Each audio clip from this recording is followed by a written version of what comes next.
Good afternoon. Welcome to Networking Commando. I am your presenter, Tiny T. Morris, Project Coordinator for the DBE Supportive Services Center.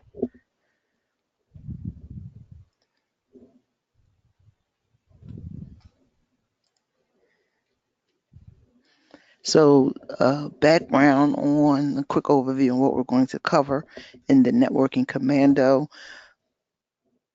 Commando origin, business intelligence processing leads, small business list of braggables, 30, 60-day strategy,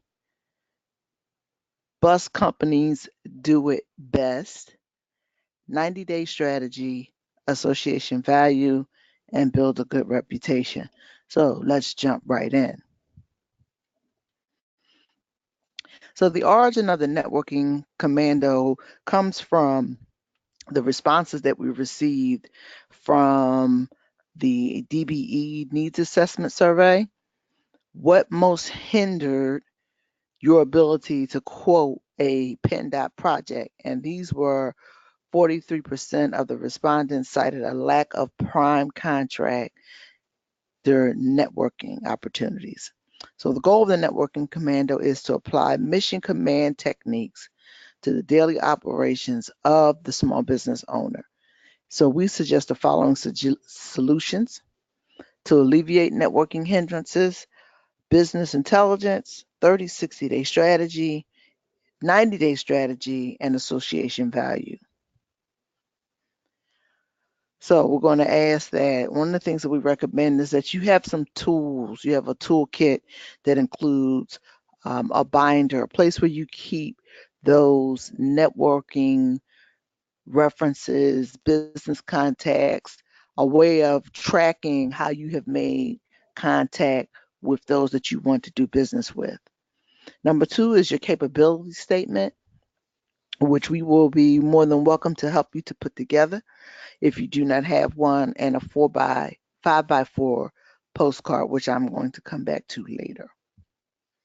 So, first of all, business intelligence or lead generations. When you receive a lead from someone in your network, understand that you are getting information on a prospective customer who is usually ready to buy now. The key is to buy now.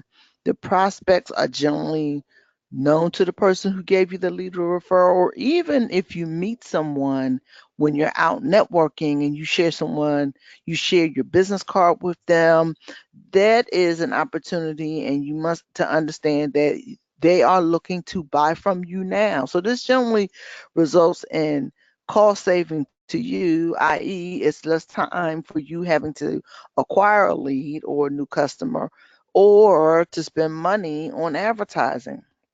So this new lead referral will know that you are reputable based on the recommendations of a mutual acquaintance or possibly another business, and will be more likely to pick up the telephone when you call to initiate your relationship.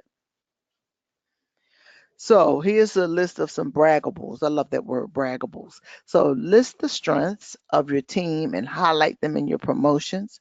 This is key to establishing a solid reputation and encouraging new and repeat business. This is key. Focus on the years of experience of the individuals involved. List where the individuals work when you're talking about your team, how long they've been there, what types of projects they've completed. So these are all critical to building that reputation and building that solid reputation and encouraging new and repeat business. Number three, focus on a service or project that your company does particularly well in your advertising to bring customers on board in that area. So what we're saying here is that you want to focus on your strengths. You want to focus on a service project, a particular service or project that best demonstrates what you do well. Not giving a whole list of things, but focus on one, two particular service, related service or projects that you do really well.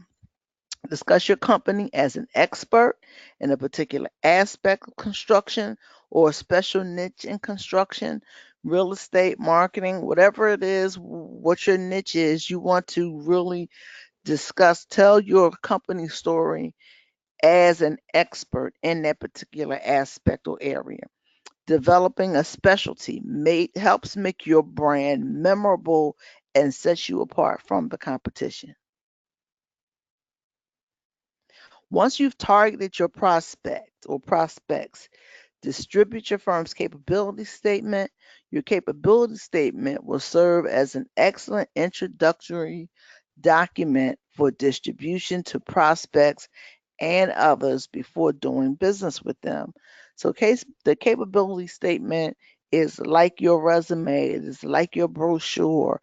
It is that tool that you use initially to share what it is that your firm is to prospects, what you are good at, to distribute that, to show as it is an excellent introduction to your business. And so we recommend this be done by email within the first 5 days of meeting. During the next 20 to 30 days, follow up with the mailed U.S. Postal Service version. So snail mail is still in play. You can send an excellent copy via regular mail. On day 60, you should follow up with a postcard size reminder with the firm logo, with your firm's logo, your name prominently displayed on the front and discreetly on the back. So, a postcard of your business or service. This is another touch. This is another business tool that you can use relative as a part of your 30 to 60 day strategy. So that's your capability statement is one touch. The next touch is going to be that postcard. So the firm's your services, your mailing address, website, email should all be featured on the back panel of this postcard. So bus companies do it best. Interior bus ads placed above the window along both sides of the bus enable the campaign to reach thousands of daily riders. So think about when you are riding the bus or even the subway, right? And you think about paying attention a lot of times to all of those things that you see, all those advertisings that you see on the bus, on the subway, on the L train. Think about how those things begin to register in your mind or you recall them, especially you recall them when you need something, right? So when you're on that bus, when you're on that subway, when you're on that train, every day, all day, you see those ads, you see those posters or those signs on the back of the bus. Um, and so when you think about those things that reach thousands of riders daily, 15 minutes is the average trip time, right? That is allows a sign to capture the attention of riders all day. 15 minutes that you have a captive audience. As motivational speakers talk all the time about the value of a captive audience. And so that's why we say that bus companies do it best because those interior bus ads, subway ads that are placed above the window or near the entrance and near the exit doors enable that particular campaign to reach thousands of riders daily. So think about that as you create this marketing piece, this postcard that is going to be your follow up piece to your initial meeting, to your capability statement. These are all touches. So here are some key goals for you. Develop a method to reach your audience when they are most receptive. When they are most receptive. So think about some key goals and some ways to reach your audience when they are most receptive, right? I'm a morning person, so I like to reach out to folks first thing in the morning, right after they've settled down, had their cup of coffee, right, is when I start making my phone calls or sending an email. Um, that works for me. Maybe it's the afternoon when people have started to wind, they've been into the heat of the day and they've started to wind down and start to try to finish those last couple of things to bring them towards the end of the day. Then next thing is number two, build familiarity with your brand. So customers will think of you when making purchasing decisions. Now, how do you do that, right? How do you build familiarity with your brand? Again, let's think about the bus companies, right? So building familiarity with your brand comes in various ways. It can be via social media, it can be via that hand, that postcard, your capability statement. Every email that you send out should have your email signature that has everything relative to your business name, email, website, slogan, or brand phrase, logo, anything that is going to build familiarity with your business so customers will think of you when making purchasing decision. Do you have a special going on? Then you can add that to your email signature, right? So these are just some things to think about when you talk about building brand familiarity. Low cost repetition of your ads builds reach and frequency quickly, resulting in high recall and awareness of your message. So, low cost repetition, those things that don't really cost you any money, like I use, for example, that email signature. I use that for an example. You can certainly see that doesn't cost you anything, right? So you want to be able to use that as a way or and come up with other ways to develop low cost repetition. All right, so 90 days after meeting your prospect and adhering to the 30, 60, 90-day strategy, you have solidified your work and reputation with quality correspondence. So you have emailed your capability statement, you have mailed a hard copy of your capability statement, you have mailed a postcard. Okay. So now you've began to be consistent in your marketing. You have solidified your strategy and made quality touches. And now it's day 91 and it's time to pick up the phone. So via phone call, request a face-to-face meeting. And in doing that, you want to create a script for your person to use when making this appointment. If it's not you yourself, a lot of times when you meet someone, it is often best because they met you. People buy people that they buy from people that they like. So when someone meets you, they like you, they connect with you. I believe that first call to request a face-to-face meeting should come from you, right? You pick up that phone, you call them, and you ask for this face-to-face meeting. This is not a phone call to be made necessarily the second time around to put a face to the name. That's not what the purpose of this call is. Purpose of this call is to get a meeting and get in front of the person, right? So again, that initial call to request a face-to-face meeting can be made by you. And then you can also make a script, create a script for your person to use, whether it's your secretary, administrative assistant,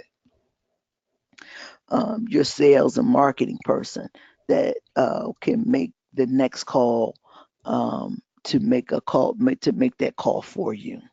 So the goal of this call again is not to put a face with the name. You've done that. You've met the individual. You've had three, maybe four other touches. The sole intention of this appointment is to access to new opportunities and keep work coming in the door. You're not building credibility here. You've done that. You've done that with your capability statement and your postcard. And this is a coffee meeting, not breakfast, lunch, or dinner. This is a way, this meeting right here, technique that I learned from a colleague of mine is basically asking the person, people are busy. Is basically asking someone, can I have 15 minutes? Can I have 15 minutes of your time? And those 15 minutes have to be succinct, they have to be on point, and they have to be impactful, right? So this is a coffee meeting, no small talk, cut to the chase, and basically lay your cards on the table and ask for the business. You can either meet at a work site at a prospect, but use this time as an opportunity to demonstrate your knowledge about their work or products. You are closing the sale today and working on cementing a long term relationship. All right. Now, building a good reputation. Commit to putting clients first and providing superior quality and high standards. I said earlier, people buy from people they like. They also buy from people they can trust. So you have to make a commitment. You have to be committed to putting clients first and providing superior quality and high delivery standards. Delivering superior customer service lays a foundation for a good reputation. Managing what and how customers, managing how customers to talk about you online. So this is critical. Nowadays, people are looking at you online. Your online reputation is as important, if not more so, than your in person reputation, right? I was listening to the radio this morning. Young lady was telling the show host that she's a um, hairstylist. She owns a beauty salon. And so when she prepares to hire a new stylist, she looks at their social media and she's looking to see what their fashion sense is. She's looking to see how they style hair. And she's looking to see if they're using profanity.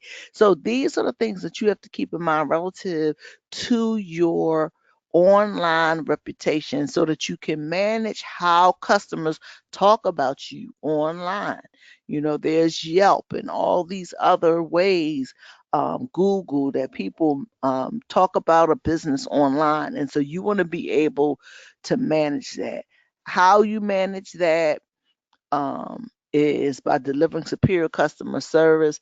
There are some other ways to manage those expectations online as well.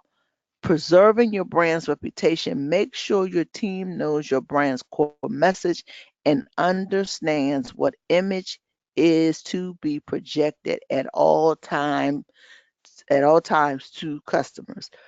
This is so important. One thing that I like to say that is the first step to building a good reputation among your staff and among your team is relative to the core message is this: everyone should be saying the same thing. What does that mean? That means relative to your brand, your image, your services, your products, your mission, your values, all of your staff should be saying the same thing inside and outside of your company. Everybody should be saying the same thing about what you do, how you do it, and why you do it. Okay? So preserving your brand's reputation is so important, and it begins with your team and how they project at all times to customers. Number five, outside the organization, you need to make sure that your brand image is being communicated consistently. That is exactly what I just said. It must be consistent. Everyone must be saying the same thing. Handle client complaints directly. Client satisfaction is the key. All right. So, again, if everybody's saying the same thing, you can manage those complaints. You can manage those expectations on a certain level so that they help you and they build your reputation and not harm your reputation. Associations value. Consider joining. Now, here's a couple of associations that we list, and I absolutely believe that there is um, some great value to being a part of a member association or organization. So, for this purpose, we want to look at the Pennsylvania Society of Professional Engineers for those of you who are engineers, which allows you to connect with engineers from all disciplines and gain access to potential business partners, employers, and employees. The association Pennsylvania Constructors provides technical assistance, strategic planning, links to resources to help small business grow their financial and human capital. The chambers of commerce. Not only is there local chambers of commerce, there are ethnic chambers of commerce, African American, Hispanic. There are regional chambers of commerce. So look into joining one of the chambers of commerce in your area. Utilizing this strategy will allow your business and employees to gain access to several extensive networks, businesses, and professionals found throughout southeastern Pennsylvania, southern New Jersey, and northern Delaware. For more information on the DBE Supportive Services Center, you can reach us at dbepennsylvania.com. You can also contact each of us directly. Our directors are listed as follows. Thank you, and I hope this has been helpful.